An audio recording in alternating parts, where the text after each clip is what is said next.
You guys out there saying, oh, Jake Paul's not a real boxer, he's not boxing real people. The fact that you're even saying that shows you're engaged, shows you know what's happening. What's going on, guys? And welcome back to Watchtime. That was actually not planned, and that was pretty damn solid.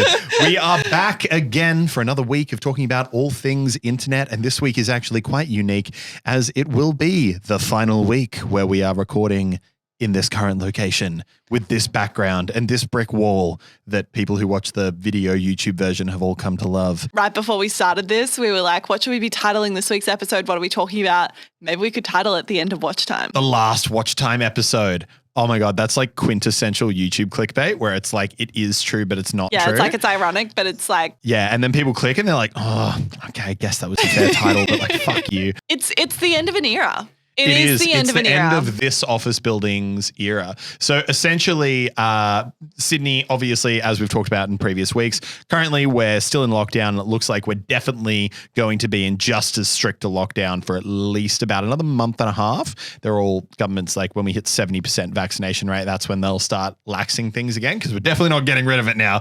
Delta has escaped the stable and it's fucking gone down the road. She's here to stay. Yeah, we're going to be in lockdown for another month and a half. The lease on this building is coming up. So we are going to be acquiring new office space in the new year. But with lockdown, it really just doesn't make sense to keep on renting such a big production level space with really no one even here. It's kind of obscene. Yeah. I'm bittersweet about it though. Like I always kind of get excited about like the start of a new chapter, but also this building has been so major for us. Like, yeah, this was a big office move. Huge move. We literally went from the granny flat above my garage to here. Yeah. Like it wasn't like like a gradual progression. It was like, no, granny flat to giant converted 4-story warehouse. I just have such fond memories of like when we found this space and moving in here and just like at that time thinking like, oh, what's the next 2 years going to hold for us? That was how long we signed the lease for. And just like the people that have been through here and like the videos that have been filmed here, like we filmed so many Click videos here. We've filmed boys videos here. We've filmed thousands of Watchtime episodes. Like it's been a journey. Like, good times. I don't know, like, you know, the Click that moved into this office is a really different Click to the one that's moving out of it. And I'm so proud of us. And the team's grown so much. I think like the Click management team alone is like approaching 20. Crazy. And if you're interested in a talent manager role, the team's growing. We are hiring, but you do have to be in Sydney. It's kind of like a nice time to reflect because at the moment everyone on the team is doing like self-assessments and reflections where we basically like we have a form and like we all reflect on like what are the things that have gone really well the past year, what are our goals for the next year, and one of the questions is, you know, around like how good a place Click's been to work. And it's just, I don't even think I've shown you any of these answers yet, but it's just so cool. Like it's truly cool to just see how many people on the team love coming to work at Click. And like, it's just wild to me that this little thing that we started as like a side project 4.5 years ago now employs like 20 people. And like, there's 20 people in the world that when someone asks them like, where do you work? They say, oh, I work at Click. And like, you know what I mean? I don't know if that sounds silly, but like for me, I think like one of my proudest achievement 100% in the last 2 years of being in this office is the fact that we are leaving with a team that is so good and cohesive and like happy to be doing what we're doing. Yeah, no, absolutely. I love how it is, but I'm also very excited to move because it's like, you know, when you were a kid and you're in your room, you're like, oh, I'm going to rearrange the furniture. Yeah. You know, I'm going to put the bed in that corner, or the desk in that corner. Yep. And you just move stuff around and you walk into your room, you're like, whoa, a different human. Yeah. Like that, but like a whole new building. I feel so inspired when I'm working in a new place. Like oftentimes even when we're working at home right now, like I'll move spots throughout the day because if I'm starting to get a little bit like slow or I'm not moving as quickly with my work, I'll like move somewhere new and I'm like, whoo, all right, I'm invigorated. Yeah, literally. It's very invigorating to move location. Yeah. Very, very exciting. I'm super, super keen. I know that you're keen. And it does mean that it's the end of the iconic brick wall, though, for a while. Until we find another brick wall, a better brick wall, an even brickier wall that and you've we're never not seen. sure. Yeah, I mean, we're not sure exactly when that's going to be. We're going to be back to digital episodes for a little bit, but we're okay. We're good with that. Watchtime 2022, now with more brick. Dude, that's who's going to take the catchline. sign? The sign in the background of our Storage. That's where it's going. storage? I think so. Okay, I've got a lot of crap in my house. I put it in my bedroom. I just got done cleaning out my house. I do not have room for more stuff.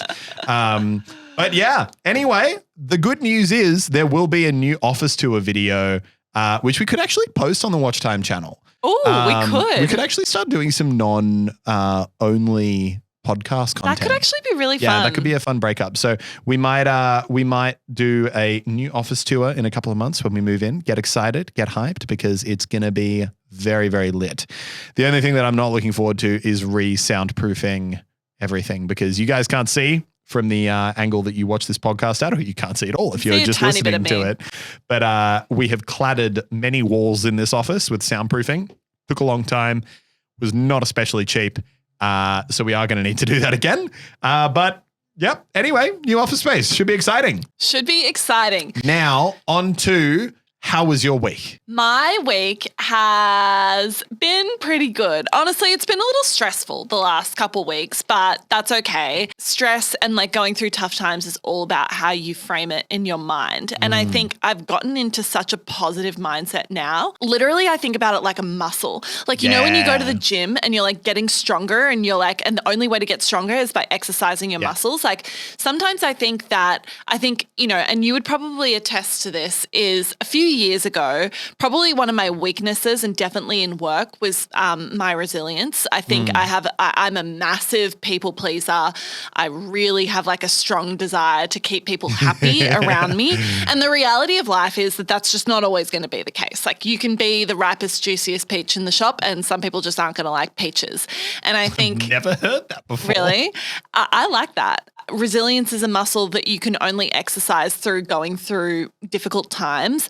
And I think I'm in a much better place now where like I can go through something stressful or difficult, and it can be difficult. I recognize it's hard. And at the same time, I'm like, fuck, I'm getting strong. Like, I'm like, I am building some serious resilience right now, and knowing that I'm going to be able to take that and be better prepared for whatever the future's going to give me. Yeah, like, no, 100%. You know, I'm being very in a positive mindset around it now. Obviously, there's ups and downs, and I get stressed and upset as much as the next person. But I don't know. Do you think, like, I feel like 3 years ago you would need to give me like little pep talks all the time, but like. Yeah, no, you very much back in the day, like even because obviously the business that we're in, and especially you're in, is like so many emotions and relationships, and there's a lot of stakeholders. Everything from, you know, juggling how a brand feels, how a talent feels, to how all the employees feel, to like everything. There's so much going on. And like you say, like there are always, you could do the greatest thing in the world.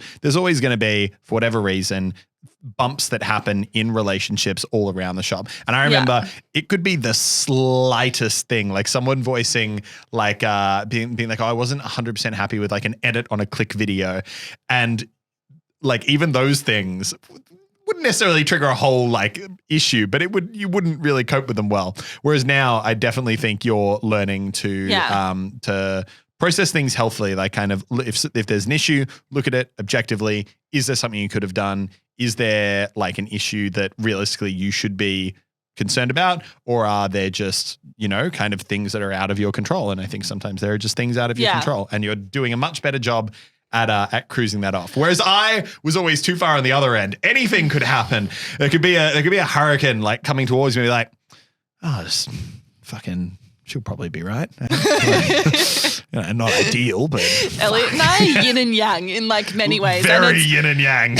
But it's good. I do think we balance each other out. But I think that desire comes from a good place where I've always wanted to like do well, you know? And I think like pre-Click, when I was working in a much more structured corporate environment, to be honest, like the path or the recipe for success was quite clear. It was like, you know, do all these things and you'll do a good job. And so it was quite easy for me to, I don't want to like be one of those people that like, you know, is like, oh, I'm such an overachiever. It's hard. But like, you know what I mean? It was like easy. I always felt like I got a lot of satisfaction from external validation. Like I would want other people to be like, you did a good job on that. And that is a weakness. I don't mean that in a sarcastic or like a self-deprecating way. Like it is a weakness because coming then into a job where you're working for yourself, no one is going to give you that external validation. Yeah, that's true actually. No one is there to give it to you. No one's going to pat you on the back and say you've done a good job. You actually need to be able to be really objective with yourself and know when you can say, you know what, you had a really tough day and you did a good job. I never thought about that. Or you need to be able to say, you know what, you could have done better there. And so I think like that's also been a skill that's developed a lot. So like I am my own boss with YouTube, but I do kind of get a little bit of external validation when you log into your dashboard and YouTube has a little confetti effect and it's like, your latest video is a 1 out of 10. Dude, I reckon YouTubers almost suffer with the opposite issue where it's too much. No. It is, but that's the thing. It's either the best or it's the worst because either you're on an uptick and you've got like a cheerleader and you're kind of being like, you go, man, look, fucking knocking 1 out of 10 every video. Oh, yeah. You're kicking goals right now, man. Revenue up 10%. You go, man. Subscribers up. Or it's the opposite and you're on a down tick for the month or two and you wake up every morning and YouTube. Like people don't like this. You're lying in bed and you just pull up your phone and YouTube's just like, why even bother getting out of bed, you fucking failure? What's that? 10 out of 10 on your most recent video? Why do you even exist? But I think that's true. Like I think there was a period probably like 5 to 7 years ago where you were just completely obsessed with analytics. You'd be checking every single day numbers. And there's a point where you need to also be able to switch off and like say, actually, I don't need this external sort of validation or critique, I suppose. And I've got to be able to give it to myself and say like, you know, you did a good job regardless of how many people watched my video. Oh, I feel like I could do a rookie episode on that. Yeah, Rookie CEO is my other podcast, by the way, guys, if you want to listen out. to that. It's much more on the business side of things, which I know a lot of people, we get a lot of feedback on Watchtime saying people really like the insight into the business. So there's a little insight of the week. The other thing that happened this week was Jake Paul punched a guy and he got punched back a bit, but then he punched him back. And it was, I mean, honestly, I've got to give respect because the thing is every single time people make an excuse for why like the fight wasn't a real fight, they have taken it up a notch and fought a better person, both the Paul brothers. Okay, I fully agree. And I was talking about this today. I'm doing boxing like 3 times a week at the moment. Not quite Jake Paul level, but you know, we'll get there. And we were talking and the conversation came up again and, you know, the other guy I was with was like, oh, well, like he's still not fighting real boxers though, you know? I'm just like, for God's sake, give a guy a break. Like he's not a real boxer either. So why are you putting him against this? I don't know. I just think people love to hate. People love to hate and make excuses for people and like tall poppy syndrome. Whatever. Here's the thing though, and I think this is the important distinction, and I do think that they actually both the Paul brothers erred too much in making this mistake when they first started doing this whole like boxing path where they referred to themselves too much as like, I am a boxer, I am a legitimate boxer, while they were not really boxing legitimate boxers. Whereas I think a lot more now, the angle they're going with and what they're owning is like, we're entertainers, we're putting on a show. Yeah. And it's a fucking good show. And at the end of the day, they want to show how much they can do and they are fighting better and better people. But at the end of the day, they're no longer trying to be like, I'm a legitimate boxer. I could take on the best in the world. They are really leaning into the entertainment side. Well, do you know what's interesting though is that you use that word legitimate, like I'm not a legitimate boxer. And I think it's like, are they moving to a place where they're not trying to claim to be legitimate boxers? Or is it just moving to a place where it's like being a legitimate boxer isn't better or worse than being great entertainment? No, that's what I mean. Yeah. And I think like they're not trying to claim to be something that they're not anymore. Yeah, right. Which is good. That's a good direction to go because it's harder to hate on. You're like, because if Jake Paul and Logan Paul stand there and like, we are entertainers. I mean, literally Logan Paul last fight, when the song he came out to, now they have entrance songs. Yeah. His entrance song was The Greatest Showman. Yeah. Like the musical. Like most people come out to like really hardcore, like rap shit. He literally a musical, The Greatest Showman, which was such just like I think very much him it's like owning that brand. Fuck you. Yeah. I am exactly who I am. Yeah. It's like that. It's like that thing. It's like if you make fun of your weaknesses, no one else can. You know what was, the craziest outcome though that I think came out of this Jake Paul fight is the guy who he beat, who I'm fully forgetting the name of, basically in the like post-ring interview was like, I want to have a rematch. And then, Jake and Logan Paul were like, nah, you had your chance. And then he kept pushing it in the ring and was like, oh, you won't fight me again. You won't fight me again. And then Jake was like, look, I'll rematch you when you get I love Jake Paul tattooed on you. And I think obviously he didn't think that the guy would say yes. The guy's fully said, you got a deal. And then followed up on Twitter because Jake Paul posted, okay, I'll do it. But the tattoo specifications are like 2 by 3 inches, must be visible even with a shirt and pants on, like fully like iterated out. And he replied, yep, sounds good. Send me a contract. So like, I actually don't know if there's going to be incredible a chill way for him to back out of doing this fight again. And the thing is, I think the guy who was fighting, who was a very, very accomplished, I believe, MMA fighter. Yeah. I think that he was a bit cautious, and I think that's the general perspective, is that he's an absolute weapon of a human, knows how to take someone down. But obviously, I think there was a very strong feeling that he definitely didn't want to get knocked out. So because of that, he was, at least until the final round, really quite cautious. And there was one moment where Jake got absolutely dazed and was fully up against the ropes, like on his back. And he didn't go in for the kill, which some people like, the fight was rigged. Definitely don't think that was the case. But I do think he was very much like on the cautious side. Yeah. And I really wonder if this rematch happens. Far out, this MMA guy, he's a big boy. Like Jake's pretty big, but this guy's big and he's knocked a lot of people out in his day. I would be and I think he would just train. I think a lot of people, and I think the downfall of a lot of these fighters is they're going into these fights against Jake and Logan Paul and they're like, oh yeah, bro, he's just a YouTuber, like, yeah, he's fought some like nobodies before, but like I'm a real fighter. Like, yeah, like I'll train a bit, but like he's a YouTuber. It's going to be done. Yeah. And so many have gone in with that perspective and they have come out very much finding out that while he might be a YouTuber, he is a YouTuber who can throw a punch. There's so much to be learned from the Paul brothers, and I think people can critique them all you want, and I think they're absolutely open to critique, but I think they are incredible entertainers, and they know how to generate a conversation, they know how to generate engagement, they know how to just like activate energy in people in a way that I think very, very few creators have a natural ability to do. You know what? Hated them all you want. They cashed a big check from all these fights. Very, very big checks. How much? Well, okay, how big are the checks? I don't quite believe this number because this was not the number that got reported on the official on any of the official paychecks. In fact, it was a 20th of this, like an absolute fraction. But Jake Paul tweeted after, feels good being 10% closer to a billionaire, which obviously implies a $100 million payday. Now, we don't know exactly what the pay-per-view take was, but I think that does seem a bit too crazy because even some of these huge MMA fights, like the biggest fighters are barely getting that much or not even getting that much. Yeah. So that does seem a bit crazy, but I do agree it was probably quite a large payday.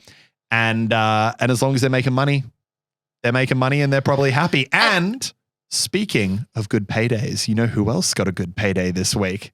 Did you like that segue? I was setting that up for a bit don't even know where we're going, but please take it away. DrLupo. Dude, DrLupo did get a payday. The newest big streaming contract has landed, ladies and gentlemen. And it is DrLupo who is moving over to the big old YT YouTube from Twitch, which is maybe not quite as like giant a landmark streamer as some of their previous ones, but definitely a pretty significant signing. Who are you thinking like is the most landmark? I mean, I'm thinking about, I don't know. I don't think I could really name one for YouTube. YouTube's strategy, it seems up till now, has definitely focused more on getting their big YouTube creators and getting them to stream. But, and they haven't done the ones in the past have obviously been Rae, who wasn't as big when she was on Twitch when she first moved over, but oh my God, what a move by YouTube, because they have absolutely Valkyrie is huge now. And DrLupo, Courage JD, he was the other big one. DrLupo, I would say, is about on that Courage JD level.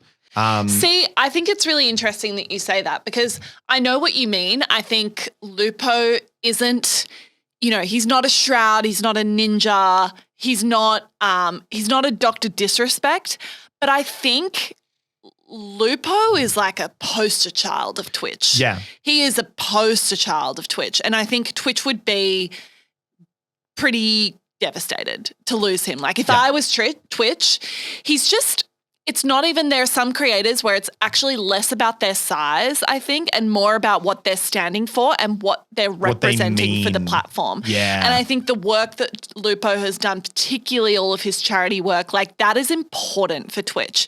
It is really, I guarantee you, when Twitch is going out to market and they're talking to people, they need their poster children of the platform, and they're not always going to be the biggest people, because if you think about the biggest people on Twitch, maybe they're not super brand safe. Maybe they're not representing exactly what you want to be able to show that the platform is able to offer creators. Lupo is that for me. Like he's a good person, he's doing really good work. Like I think it's a gap to fill for Twitch. Lupo is one of the nicest creators I think I've ever met, and I haven't really had a obviously in-person interaction with him since COVID, but every single time I have met him, just a lovely human. Remember after the Pro-Am in Melbourne, ran into each other at the airport. It was just every time I see that man, a delight, a true lovely delight. Love the man to death.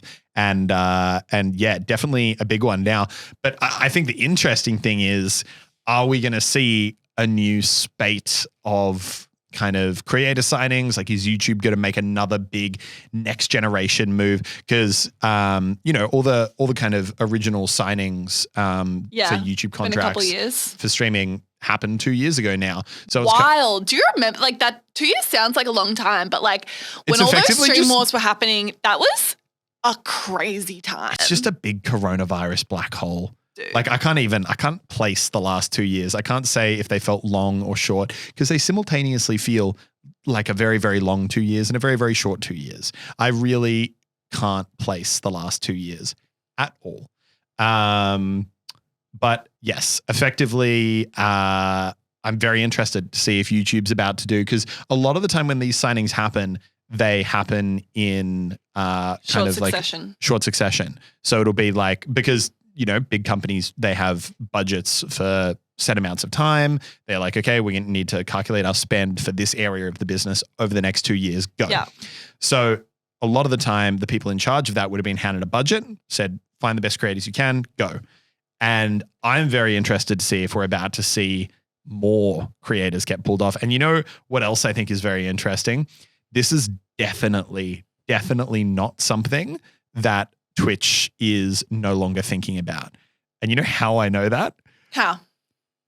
About 3 weeks ago, or 4 weeks ago now, both Lannon, Lockie, and myself, who have had verified ticks on Twitch for 5-6 years, and we've always had them, got them removed.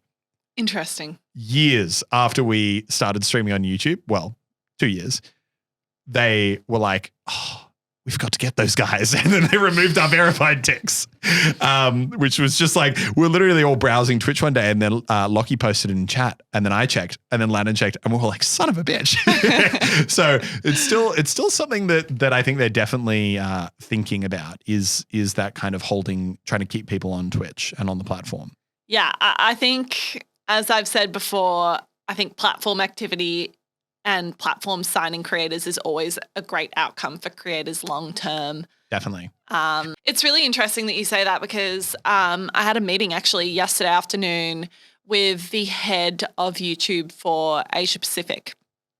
Great guy. Weird flex. And it was really interesting, he was asking a lot about our experience with the different YouTube products, especially live. And I found it really encouraging. Like they're quite aware of some of the shortfalls or shortcomings that they still have and improvements that they can make to the streaming product on YouTube. But the progress, like it made me reflect on like some of that feedback we gave in the first couple months of you starting streaming on YouTube. And then to see where that's gone now, like it's just crazy. Yeah, I think when you're working with big companies, sometimes as a creator, it can be a little bit frustrating because as a creator, you're like, I want to do this. So you do it. Yeah. You want to jump, you jump. You want to make a video, you make a video. You want to do It's anything, all you instant just gratification. do it and it's instant. But you do have to realize with these huge companies, and this is what this is not a Google YouTube thing. This is every single company on planet Earth. Almost every feature that I've ever seen a company try and roll out is probably something that has been in the works for 3 years. Absolutely. Like I know a lot of the like Twitch features, for example, because obviously Twitch is rolling out new features all the time. Like a lot of the time, those things I heard like about from someone I would know who was working at Twitch 2 years before you even see them. Yeah. And that person probably only found out after it had been worked on for a year. So a lot of these, it's crazy how much people I think a lot of the time think of the tech industry as really, fast moving, Nimble. fail fast, fail quickly, whatever that line is. But a lot of the time with these big features, companies are really, really taking their time. Yeah, I agree. Anyway, exciting and Exciting happy for stuff. Lupo. I hope he's Very happy I for hope Lupo. he's getting a bag. Yeah, me too. Hope he's not doing it for free. He ain't doing that. All right, let's move on to our last topic for today. Addison Rae, TikTok star, one of the biggest TikTok stars on the platform, had her Netflix movie released. Now, it's not really her Netflix movie, but she was starred. Definitely a pull. Starred in the remake of She's All That, which is now He's All That. And the movie released a couple days ago. It immediately went to the #1 most watched movie on Netflix, basically around the world. And I think what was interesting about this, and this is no hate from my side. And I want to make that really clear. I dislike automatically putting people down that have started in one box and try something else. I really am not for that. It's not nice energy. But a good example? I'm going to be objective. Just very quickly, KSI with his music. Everyone was like, what are you doing? You're an idiot. Now he's performing in front of huge festival crowds. Yeah, Go 100%. ahead. This movie, objectively, however, was not reviewed well. It was considered not good. I would say I love how you're not like it was a bad movie. You're like the critics have said. The critics have said. And actually audiences have said that and as the well. audience have said that as well. If It's you like go a online, 3 out of 10 roughly on Rotten Tomatoes. If you go online, there's like editing mistakes, there's like wardrobe mistakes, there's like green screen mistakes that have somehow made it into the movie. Oh, I really want to look up this now. It's like objectively probably not that great, and her acting was not reviewed very well. I love you trying to stay indifferent. It's objectively probably not an Oscar-winning film. Now, there's a place for not Oscar-winning films. There is Sometimes indeed. you want a shitty Netflix movie. I've been there. I'm not hating. You're on a date night? But I think what's interesting to break down a little bit here is the fact that Addison is obviously super talented. And I think I'm going to put a stop to anyone that says that she's not super talented. To develop 100 million followers basically across all her platforms, she's got something going on. She's got an X factor. Yeah. And whether you like it or not, she's doing a very, very good job of her career right now. Yeah. 2 years ago, she was a girl in college. She's now got a starring role in a movie on Netflix. She's got a reality TV show. It's all happening for her. What I think is really interesting is that she was cast in this. And I think it's interesting for us to break down why that was. And I think the fact that this movie has gone to #1 on Netflix perfectly exemplifies it. People might say, oh, it's not fair that she was cast in this movie because she hasn't got any acting experience and she's not even a great actress, which is shown by the end product. And I think I would really push back on that to say that it's not fair, because I think it's sort of turning a blind eye to the fact that it's actually not about what's fair.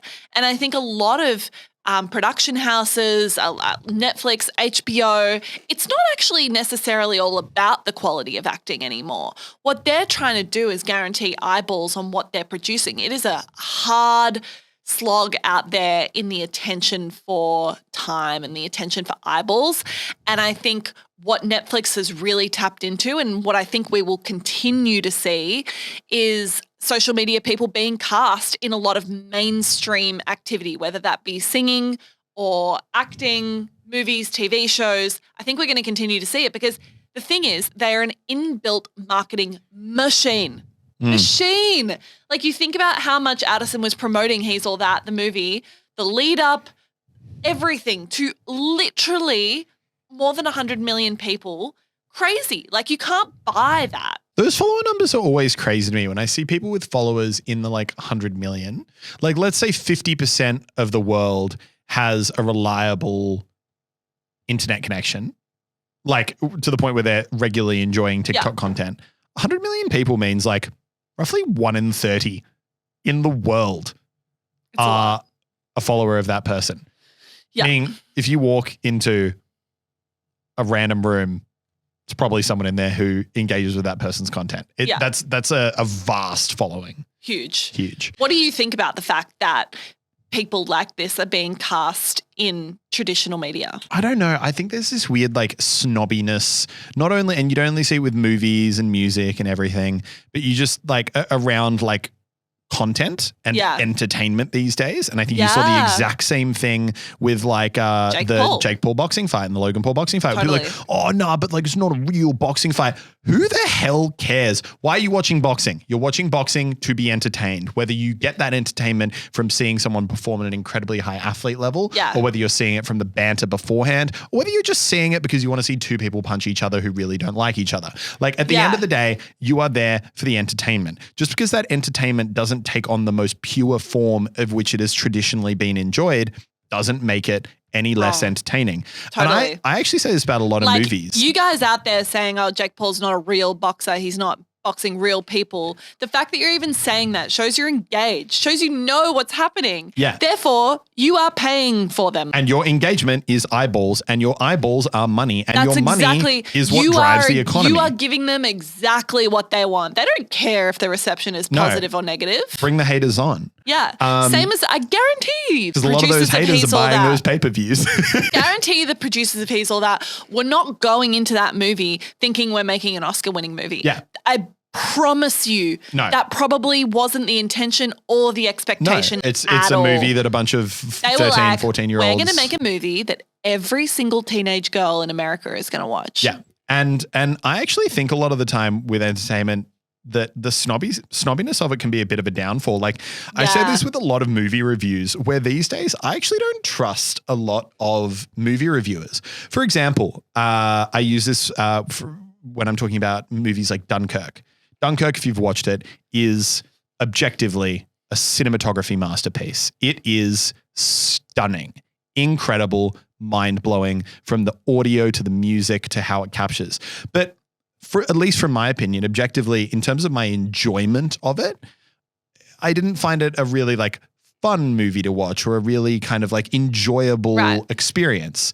But then there are movies like Zombieland that are just dumb. By no means are they cinematography masterpieces, but they're really fun to watch and they're enjoyable. And you know what? While the reviewer might have given Dunkirk a 10 out of 10 and Zombieland a 6 or a 7, at the end of the day, in terms of where I got the most fun spending 2 hours of my time, Zombieland definitely. Yeah. And I think that at the end of the day, there is a lot of this snobbiness, and you see that where people are effectively being those movie critics, but to areas that aren't just the film industry. They're no, how dare you be entertained by this non-purist content? Yeah. At the end of the day, it's the exact point you made.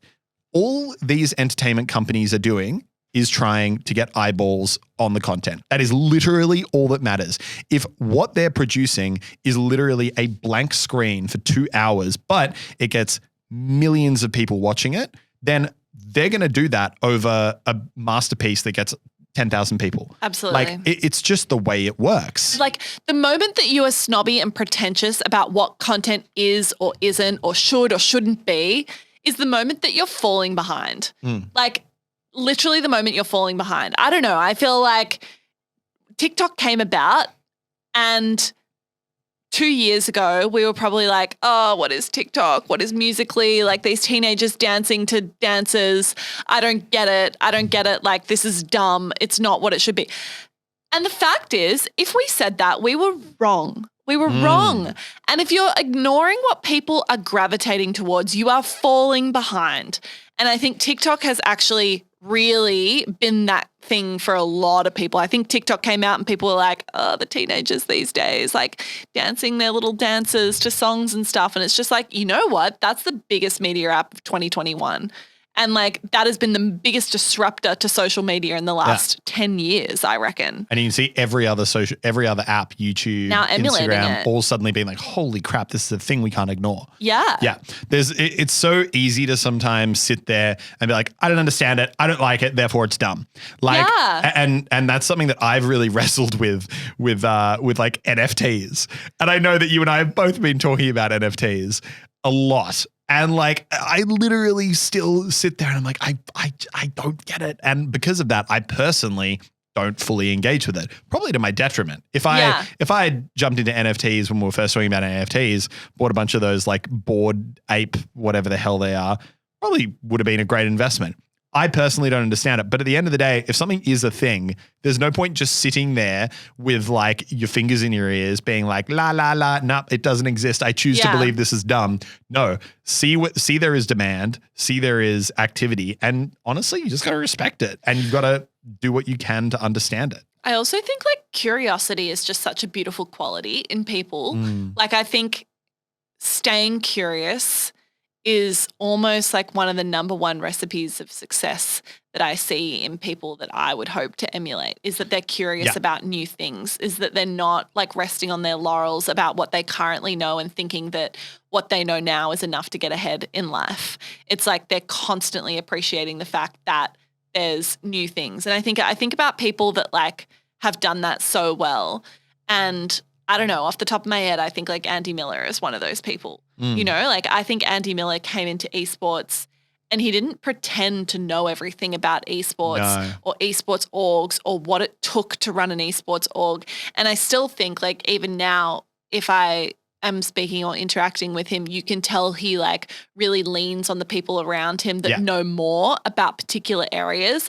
And I think that is like such a sign of intelligence. Yeah. And it's like knowing what you don't know. Knowing what you don't know is such a sign of intelligence, but also not appreciating that just because you don't know about something doesn't mean it's not valid. Like Andy's a smart guy, you know, like Andy probably knows a lot about a lot of things, but he, I think, also recognizes consistently that he's still got a lot to learn and there's lots of things that probably have the potential to be very successful that he doesn't know about. Yeah. I think like that is such a cool quality to possess, and it's something that like I hope to emulate more. So if you don't know about something but you can tell there's like something behind it, I don't know, like stay curious. Just because you don't get it doesn't mean it's wrong. And in a business sense, if you're the person sitting there seeing a trend emerge, seeing audience and viewership or money or demand or anything go towards something, and you are just talking about how dumb it is and how you don't like it,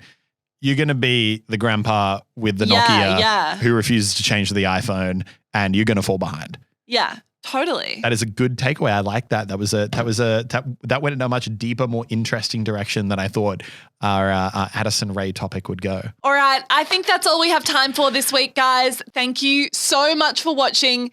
Thank you so much for being part of Watchtime in this space. Like this office is where Watchtime started. I remember when we moved into the office and we were like, maybe this will be a podcast room.